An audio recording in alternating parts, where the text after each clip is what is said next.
비가 추적추적 내리는 여름밤, 습하고 꿉꿉한 날씨와 온도는 기분을 축축 처지게 하는데요. 이런 날에 보는 오싹한 영화 한 편은 아드레날린을 분비시켜 일상에 활력을 불어넣어주는 에너지가 되기도 하죠. 오늘은 여러분의 꿉꿉하고 눅눅한 기분을 날려줄 넷플릭스 호러 영화 4편 소개해드리겠습니다. When you're a kid, you think the universe revolves around you. 첫 번째 작품은 그것입니다.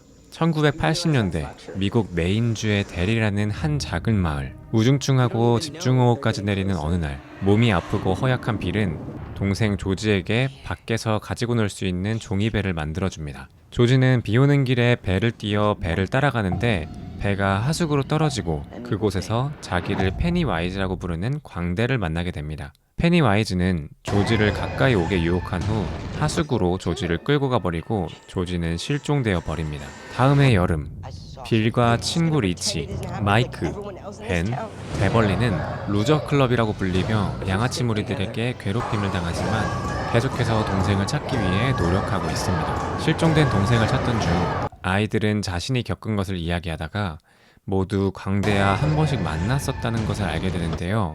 그리고 어린아이의 실종 사건이 27년 주기로 발생하고 있다는 것도 밝혀내게 됩니다. 아이들을 노리고 있는 이 광대의 정체는 무엇이고 그것으로부터 살아나 살아남을 수 있을까요?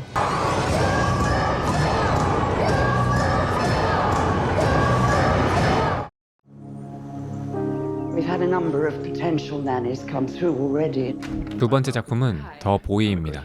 남자친구의 폭력에 도망치듯 고향을 나온 주인공 그레타. 그녀는 영국의 한 시골 마을에서 한 부잣집의 아이를 돌보는 일을 맡기로 합니다. 고대의 성을 연상시키는 엄청난 대저택에서 면접을 보러 간 그레타는 그곳에서 충격적인 사실을 듣게 되는데요. 바로 자신이 돌보려는 아이의 정체가 인형이라는 사실입니다. 그녀는 당장 그만두고 싶었으나 돈이 부족했기 때문에 이를 받아들이는데요. 노부부는 그녀에게 인형을 돌볼 때 10가지의 주의사항을 알려주고 여행을 떠나게 됩니다. 하지만 노부부가 사라지자 노부부가 알려준 주의사항을 하나도 지키지 않고 인형을 돌보지 않은 채 자유를 만끽하는데요. 그러던 중 그레타에게 이상한 일이 벌어지게 됩니다. 인형에 덮어둔 담요가 떨어져 있거나 얼굴 방향이 그녀를 바라보고 있거나 자신의 옷이나 물건이 사라지는 등 알 수 없는 일들이 발생하는데요. 공포에 질려있던 그레타는 어느 날 자신과 썸을 타던 야채가게 총각에게 인형의 진실에 대해 듣게 됩니다. 과거 노부부에게 브람스라는 아들이 있었는데 화재로 사망하게 되고 노부부는 인형을 아들 대신 키우고 있었다는 것입니다. 이 사실을 알게 되고 그레타는 노부부가 지시한 대로 브람스에게 정성을 다해 잘해주기 시작합니다. 그러던 중 그녀의 스토커 전 남자친구가 들이닥치고 행패를 부리다 인형을 부숴버리게 되는데요. 그리고 시작되는 브람스의 저주. 이 인형의 정체는 무엇이고 그레타는 스토커 전 남친으로부터 도망쳐 평안을 얻을 수 있을까요? No one's been up there for years.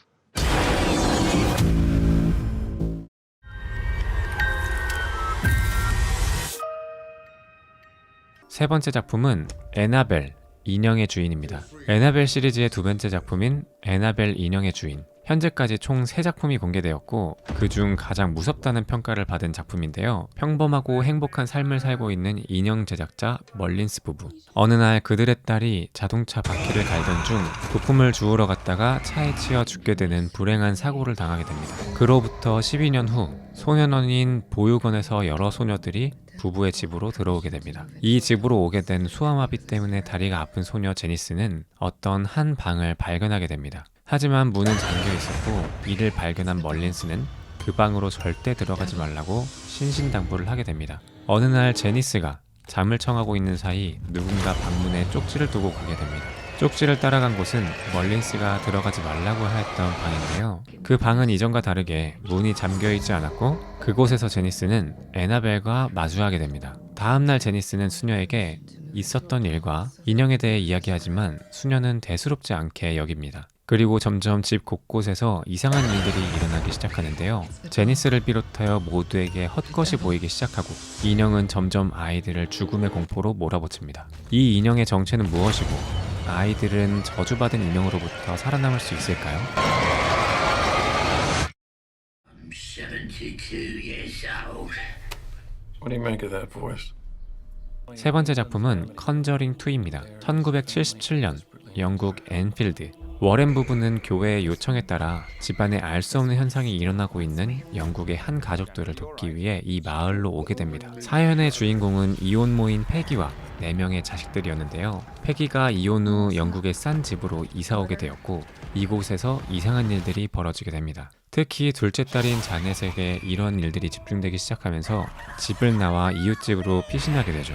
하지만 이 악령은 이웃집으로도 따라붙으며 계속해서 이상한 일들이 벌어지게 되고 이로 인해 워렌 부부를 비롯한 다양한 전문가들이 팀을 이뤄 조사를 진행하게 됩니다. 하지만 이들이 조사한 카메라 녹화 영상에는 자넷이 미리 현장을 어지럽히며 꾸미는 듯한 모습이 발견되고 전문가들은 이 사건이 꾸며진 사기극이라고 생각하고 떠나게 됩니다. 하지만 워렌 부부는 떠나기 전 기차역에서 뭔가 사악한 존재가 숨어있음을 눈치채고 다시 발길을 돌려 자넷에게 향하게 되는데요.